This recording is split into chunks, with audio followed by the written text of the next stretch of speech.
Hello friend, welcome to my channel. आज हम discuss करेंगे एमडीसी में यूनिट 4, जिसमें फर्स्ट पॉइंट है opportunities identification process. Entrepreneur enterprise को एस्टेब्लिश करने से पहले एनवायरनमेंट में अवेलेबल अपॉर्चुनिटीज़ को आइडेंटिफाई करता है, उन अवसरों को पहचानता है जिसके थ्रू वो सोसाइटी को भी बेनिफिट प्रोवाइड करे और साथ ही अपने लिए भी प्रॉफिट को अर्न कर सके। तो आइडेंटिफिकेशन प्रोसेस में कुछ स्टेप्स को फॉलो किया जाता है। फर्स्ट है इसमें ऑब्जर्वेशन। एंटरप्रेन्योरर उन सभी प्रॉब्लम्स और इनएफिशिएंसी और जो नीड पूरी नहीं हुई हैं उनको अटेंशन देता है कि किस तरह की प्रॉब्लम्स फेस की जा रही हैं, और साथ ही वो ये भी नोटिस करता है कि सोसाइटी में जो टेक्नोलॉजी जो डे बाय डे चेंज हो रही है, हम तकनीकी युग में हैं और प्रेजेंट में जो टेक्नोलॉजी को यूज़ कर रहे हैं वो पुरानी हो जाती है, क्योंकि एडवांस टेक्नोलॉजी जो है वो हमारे सामने आ जाती है। तो इस तरह से जो टेक्नोलॉजी से जो चेंजेस होते हैं वो क्या अपॉर्चुनिटीज़ क्रिएट कर रहे हैं उनको पहचानना, जो कंज्यूमर का बिहेवियर है उसको आइडेंटिफाई करना। कंज्यूमर बिहेव मीन्स जो कंज्यूमर गुड्स एंड सर्विसेज को परचेज करता है वो किस तरह की प्रोसेस को फॉलो कर रहा है, क्योंकि कंज्यूमर को खुद भी नहीं पता उसे क्या चाहिए, उसकी वांट्स क्या है, उसकी डिज़ायर क्या है। तो इसीलिए कंज्यूमर के बिहेवियर को भी इसमें नोटिस किया जाता है। और मार्केट ट्रेंड्स, मार्केट में क्या ट्रेंड चल रहे हैं उसे आइडेंटिफाई करना। तो इस तरह से एक ऑब्जर्वेशन की जाती है एंटरप्रेन्योरर के थ्रू, जो कि फर्स्ट स्टेप है हमारा अपॉर्चुनिटीज आइडेंटिफिकेशन प्रोसेस में। सेकेंड स्टेप है इसमें प्रॉब्लम आइडेंटिफिकेशन। अब जो अपॉर्चुनिटीज़ आइडेंटिफाई की हैं, अब सेकेंड पॉइंट में जो एंटरप्रेन्योरर है किस तरह की जो चैलेंजेस हैं या प्रॉब्लम फेस कर रहा है इंडिविजुअल या बिजनेस, यानी कि जो पहले से एग्जिस्टिंग बिजनेस हैं या जो पहले से एग्जिस्टिंग एंटरप्रेन्योरर हैं वो किस तरह की प्रॉब्लम फेस कर रहे हैं, किस तरह के चैलेंजेस वो फेस कर रहे हैं, उनको आइडेंटिफाई करना। और साथ ही एनवायरनमेंट में जो सॉल्यूशंस वो अब अपने प्रोवाइड कर सकता है प्रॉब्लम के, यानी कि साथ ही उन सॉल्यूशंस को भी ढूंढना अपॉर्चुनिटीज़ के थ्रू कि किस तरह से जो प्रॉब्लम या चैलेंजेस फेस किए जा रहे हैं वो कैसे रिमूव किए जा सकते हैं, कैसे उनको हैंडल किया जा सकता है।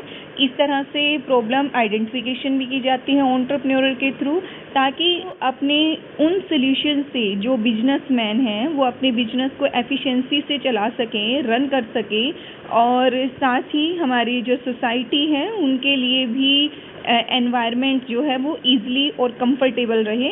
इस तरह के का सॉल्यूशन जो है वो एंटरप्रेन्योरर इसमें प्रोवाइड करने की कोशिश करता है। थर्ड है इसमें मार्केट रिसर्च। मार्केट रिसर्च में अब यहाँ पर जो एंटरप्रेन्योरर है वो टारगेट मार्केट वो मार्केट होती है जिन लोगों को हम अपनी सर्विसेज या अपनी गुड्स या जो वो प्रॉब्लम फेस कर रहे हैं उनको हम सॉल्यूशन प्रोवाइड करें, यानी कि इसमें उन्हीं लोगों को चुना जाता है जिनको एंटरप्रेन्योरर अपना आइडिया प्रेजेंट करता है, अपनी सर्विसेज उनको वो प्रोवाइड करेगा। तो यहाँ पे जो टारगेट मार्केट होती है, यानी कि जो चयनित बाज़ार है वो आइडेंटिफाई किया जाता है कुछ फैक्टर के बेसिस पर, जैसे कि डेमोग्राफिक में आता है income level, education level, lifestyle कैसा है वहाँ का, और प्रेफरेंसेस कैसे हैं, बिहेवियर कैसा है। क्योंकि जो ग्रुप सिलेक्ट करना है जिनको एंटरप्रेन्योरर अपनी सर्विसेज प्रोवाइड करेगा वो इफ़ेक्टिव वे में सिलेक्ट किया जा सके। और इसी में मार्केट रिसर्च में सेकंड पॉइंट हम इसमें इंक्लूड करते हैं जो कॉम्पिटिटर है, यानी कि पहले से एग्जिस्टिंग जो एंटरप्रेन्योरर हैं, जो बिजनेसमैन हैं, जो ऑलरेडी सर्विसेज प्रोवाइड कर रहे हैं, वो किन एरिया को इग्नोर कर चुके हैं या सोसाइटी की प्रॉब्लम्स जो हैं वो वहाँ पर बनी हुई हैं, उन एरिया और उन गैप्स को आइडेंटिफाई करना ताकि वो वहाँ पर अपना सॉल्यूशंस प्रोवाइड करे और साथ ही उन जो नीड है लोगों की उसको पूरा किया जा सके। फोर्थ स्टेप आता है इसमें आइडिया जनरेशन। अब जो प्रॉब्लम या गैप यहाँ पे आइडेंटिफाई किया है एंटरप्रेन्योरर ने इन 3 स्टेप में, अब उनका सॉल्यूशन प्रोवाइड करने के लिए आइडियाज़ को जनरेट किया जाता है। और आइडियाज़ को जनरेट करने के लिए एंटरप्रेन्योरर माइंड में एक विचारों का तूफान लाता है, यानी जिसे हम कहते हैं ब्रेनस्टॉर्म, यानी कि किस तरह से सोल्यूशन दिए जा सकते हैं, उन सभी अल्टरनेटिव्स को देखना, उन आइडियाज़ को पहचानना, कैसे वो उस प्रॉब्लम का जो उसने आइडेंटिफाई की है या नीड है उसको भी आइडेंटिफाई जो कि उसने किया है, कैसे वो उसको सोल्यूशन यहाँ पे प्रोवाइड करेगा। तो इसे हम कहते हैं आइडिया जनरेशन। और साथ ही वो आइडियाज़ को जनरेट करने के साथ साथ वो ये भी देखता है कि कौन से क्रिएटिव आइडिया हैं और कैसे वो अलग अलग तरह से, अलग अलग कंसेप्ट से उन सभी प्रॉब्लम्स का सोल्यूशन प्रोवाइड कर सकता है। फिफ्थ स्टेप आते हैं इसमें इवैल्यूएशन। जो अब आइडियाज़ आए हैं उन्हें इवैल्यूएट करना, उनका मूल्यांकन करना।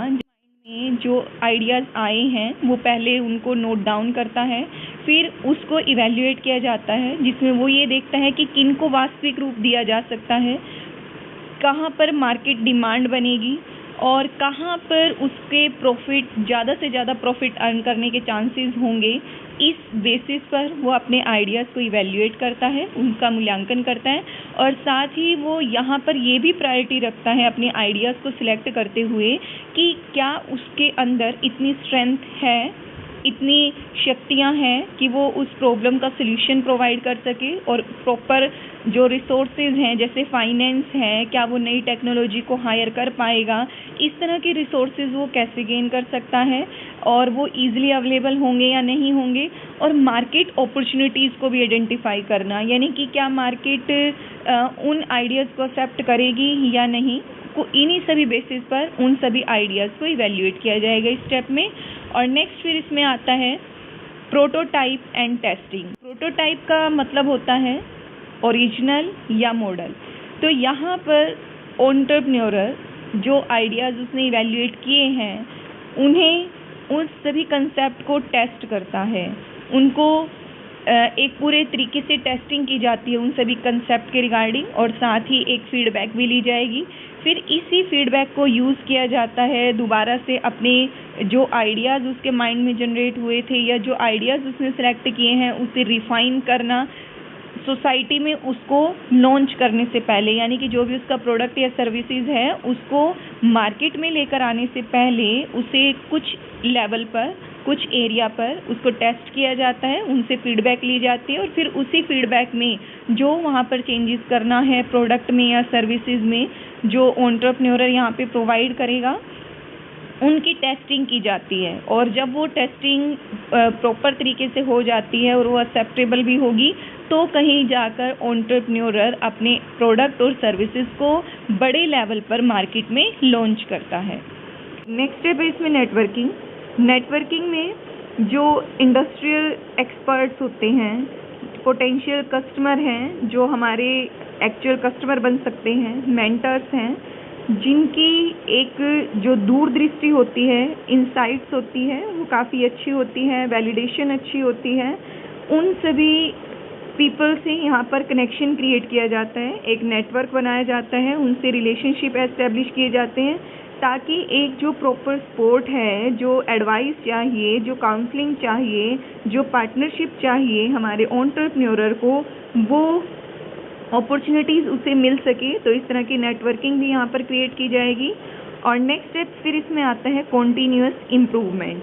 कॉन्टीन्यूअस इम्प्रूवमेंट में अब जो टाइम टू टाइम चेंजेस आते हैं उन पर भी ध्यान दिया जाता है ताकि जो आइडियाज़ अभी प्रेजेंट में लेकर आए हैं तो जैसे जैसे सिचुएशन चेंज होगी उस आइडियाज़ में, जैसे फॉर एग्जांपल अगर कोई नया प्रोडक्ट हम लेकर आए हैं सोसाइटी के लिए तो उस प्रोडक्ट में टाइम टू टाइम जो हमारी सोसाइटी की नीड है, कस्टमर के टेस्ट हैं, उनके अकॉर्डिंग उसमें चेंजेस किया जा सके और हम एक अच्छे लेवल पर सक्सेसफुल हो सके। तो इसलिए एंटरप्रेन्योर कॉन्टीन्यूसली अपने आइडियाज़ को, अपनी स्ट्रैटेजीज़ को मार्केट की फीडबैक पर और जो कंडीशन चेंज होती है मार्केट की, उन सभी बेसिस पर अपने आइडियाज़ और स्ट्रैटेजी में इम्प्रूवमेंट लाता है। Startup India initiative major players stakeholders in startup ecosystem. Startup ये हमारी इंडिया में एक इम्पोर्टेंट स्टेप है जो गवर्नमेंट ने लिया है, जो हमारी सोसाइटी में काफ़ी लोगों को अपॉर्चुनिटीज़ प्रोवाइड करता है कि वो स्टार्टअप को एडॉप्ट करें, अपने लिए यूनिट एस्टेब्लिश करें जिसमें वो अपने साथ साथ सोसाइटी की प्रॉब्लम्स को भी सॉल्व करते हैं। तो इसमें अलग अलग तरह के प्लेयर्स या स्टेक होल्डर्स इंक्लूड करेंगे। फर्स्ट इसमें आता है मेंटर्स। मेंटर्स इसमें फर्दर कुछ कैटेगरीज इंक्लूड की गई हैं। मेंटर्स ये वो पर्सन हैं जो हमें गाइडेंस प्रोवाइड करते हैं। टाइम टू टाइम जो भी प्रॉब्लम एंटरप्रेन्योर फेस कर रहा है वो उनको फॉलो करता है, उनकी गाइडेंस को देखता है और अपनी प्रॉब्लम का सल्यूशन लेता है। फर्स्ट इसमें है एक्सपीरियंस एंटरप्रेन्योर, हमारे एंटरप्रेन्योर हैं उनको गाइडेंस भी प्रोवाइड करते हैं। और सेकंड आते हैं इसमें इंडस्ट्री एक्सपर्ट। इंडस्ट्री एक्सपर्ट में ये प्रोफेशनल्स होते हैं, यानी कि इनको डीप नॉलेज होती है अपने एरिया में, अपने बिजनेस से रिलेटेड, एंटरप्रेन्योर से रिलेटेड। तो ये जो स्टार्टअप में अपॉर्चुनिटीज़ होती हैं उनको आइडेंटिफाई करने में, उनको एनालाइज करने में हेल्प प्रोवाइड करते हैं। और थर्ड इसमें आता है स्टार्टअप कम्युनिटीज़। ये कम्युनिटीज़ भी प्लेटफॉर्म्स और नेटवर्क प्रोवाइड करती हैं, यानी कि जो हमारे न्यू कमर्स हैं, न्यू एंटरप्रेन्योर्स हैं, उनको मेंटोरशिप प्रोवाइड की जा सके। नेक्स्ट इसमें आता है एक्सेलरेटर्स। ये दो कैटेगरी में है। फर्स्ट इसमें स्टार्टअप एक्सेलरेटर प्रोग्राम। ये ऑर्गेनाइजेशन एंटरप्रेन्योर को शॉर्ट टर्म के लिए या इनकी ग्रोथ एंड डेवलपमेंट के लिए इस तरह के प्रोग्राम्स लेकर आती हैं, उनको मेंटोरशिप प्रोवाइड करती हैं कि इनको प्रॉपर फंडिंग, कैसे नेटवर्क क्रिएट करने हैं, कैसे मैनेजमेंट करनी है, उसमें हेल्प करती हैं। और सेकंड में इसमें आता है कॉरपोरेट एक्सेलरेटर। ये वो एक्सेलरेटर है जो बड़े लेवल पर अपनी सर्विसेज प्रोवाइड करते हैं। नई इनोवेशन को आइडेंटिफाई करने में जो एक हेल्प चाहिए एंटरप्रेन्योर को, जो उसके डेवलपमेंट के लिए, ग्रोथ के लिए ज़रूरी है, उसको आइडेंटिफाई करने में हेल्प करती हैं। थर्ड इसमें गवर्नमेंट। फर्स्ट इसमें आती है सेंट्रल गवर्नमेंट। सेंट्रल गवर्नमेंट ये जो पॉलिसी सपोर्ट प्रोवाइड करती हैं, जैसे रेगुलेशंस प्रोवाइड करना, रेगुलेशन में जो रिलैक्सेशंस देना, जैसे कि रूल्स रेगुलेशन हैं जो टैक्स के रिगार्डिंग, उनको रिलैक्सेशन देना। फंडिंग स्कीम्स इनके लिए लॉन्च की जाती हैं एंटरप्रेन्योर्स के लिए। इंफ्रास्ट्रक्चर डेवलपमेंट करना, यानी कि जो स्टार्टअप के लिए ज़रूरी हैं, जो नेसेसिटी हैं, वो सभी जो सपोर्ट है वो सेंट्रल गवर्नमेंट एंटरप्रेन्योर को प्रोवाइड करती हैं। और नेक्स्ट इसमें है state government. State government according to state governments इसमें अपना भी एक इम्पॉर्टेंट रोल प्ले करती हैं। स्टेट गवर्नमेंट जैसे कि अकॉर्डिंग टू स्टेट, यहाँ पर स्टेट गवर्नमेंट पॉलिसीज़ ड्राफ्ट करती हैं, पॉलिसीज़ को बनाती हैं और जो इनिशिएटिव सपोर्ट चाहिए एक लोकल एंटरप्रेन्योर्स को, वो प्रोवाइड करना। नेक्स्ट है इसमें इन्वेस्टर्स। इन्वेस्टर एक इम्पॉर्टेंट रोल प्ले करते हैं एंटरप्रेन्योर के लिए या किसी भी एंटरप्राइज में, क्योंकि ये एक प्रॉपर फंड प्रोवाइड करते हैं एंटरप्रेन्योर को। तो इसमें भी कुछ कैटेगरी है, जैसे फर्स्ट है इसमें एंजल इन्वेस्टर्स। ये वो इन्वेस्टर हैं जो स्टार्टिंग लेवल पर जो एक कैपिटल की रिक्वायरमेंट है, फाइनेंस की रिक्वायरमेंट है, वो प्रोवाइड की जाती है इन इन्वेस्टर के थ्रू, यानी कि सीड कैपिटल प्रोवाइड करती हैं एंटरप्रेन्योर को। और सेकंड है इसमें वेंचर कैपिटलिस्ट, यानी कि जो फर्म्स हैं वो इन्वेस्ट करती हैं स्टार्टअप में अलग अलग स्टेजेस के अकॉर्डिंग, ताकि उनको भी प्रॉपर ग्रोथ की अपॉर्चुनिटीज़ मिल सके, उनको इक्विटी ऑफर करना, एक्सचेंज ऑफर करना, ताकि उनको जो फंड चाहिए, जिस भी रिस्की एरिया में वो इन्वेस्ट करना चाहते हैं, वो इन्वेस्ट करते हैं इन्वेस्टर इसमें। और नेक्स्ट इसमें आता है private equity investors. Private equity investors ये वो इन्वेस्टर्स हैं जो प्राइवेट इक्विटी प्रोवाइड करते हैं एंटरप्रेन्योर को। ये बड़े लेवल पर कैपिटल दी जाती है इसमें स्टार्टअप के लिए। और नेक्स्ट इसमें इंक्यूबेटर्स। इंक्यूबेटर्स भी एक इम्पॉर्टेंट रोल प्ले करते हैं एंटरप्रेन्योरशिप डेवलपमेंट के लिए। फर्स्ट इसमें आता है स्टार्टअप इंक्यूबेशन प्रोग्राम।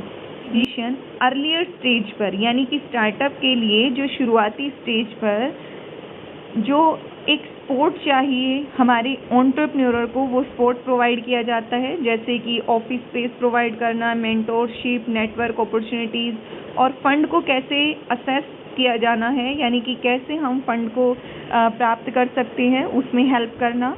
और नेक्स्ट इसमें एकेडमिक इंक्यूबेटर्स, जैसे जो एफिलेटेड यूनिवर्सिटीज़ हैं, रिसर्च इंस्टीट्यूशंस हैं, ये सपोर्ट प्रोवाइड करते हैं ये सेंटर जो हमारे यूथ है, जो स्टूडेंट्स हैं, उनको हेल्प प्रोवाइड करना, उनको मोटिवेट करना, इंक्रेज करना नई इनोवेशन के लिए। तो ये थे हमारे मेजर स्टेक होल्डर्स जो एक एंटरप्रेन्योर को डायरेक्टली हेल्प प्रोवाइड करते हैं और एंटरप्रेन्योरशिप डेवलपमेंट में भी एक इम्पोर्टेंट रोल प्ले करते हैं।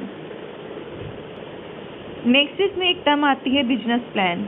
बिजनेस प्लान क्या है? एक अच्छे बिजनेस प्लान ये गाइड करता है बिजनेसमैन को कि किस तरह से वो अलग अलग स्टेजेस पर अपनी वर्किंग को कंप्लीट कर सकता है और कैसे बिजनेस को मैनेज किया जा सकता है। और एक बिजनेस प्लान ये एक रोड मैप होता है बिजनेसमैन के लिए, जिसमें किस तरह का स्ट्रक्चर होगा बिजनेस का, कैसे हर लेवल पर एक्टिविटीज़ को पूरा किया जाना है, किस तरह से ग्रो किया जाना है, ये सब जानने में हेल्प करता है। और ये एक प्लान एक एक्शन लेने से पहले थिंकिंग है कि हम क्या, कब और कैसे करेंगे। तो ये बिजनेस प्लान हर बिजनेसमैन के लिए इम्पोर्टेंट होता है कि वो अपने बिजनेस को रन करने से पहले बिजनेस प्लान को ज़रूर बनाएं। तो यहाँ पे हमारी जो यूनिट 4 है वो कंप्लीट होती है। आई होप आपको ये वीडियो पसंद आई होगी। तो वीडियो को लाइक, शेयर और सब्सक्राइब ज़रूर कीजिए। अगर आपका कोई डाउट रहता है तो आप उसे कमेंट सेक्शन में मेंशन कीजिए। Thank you.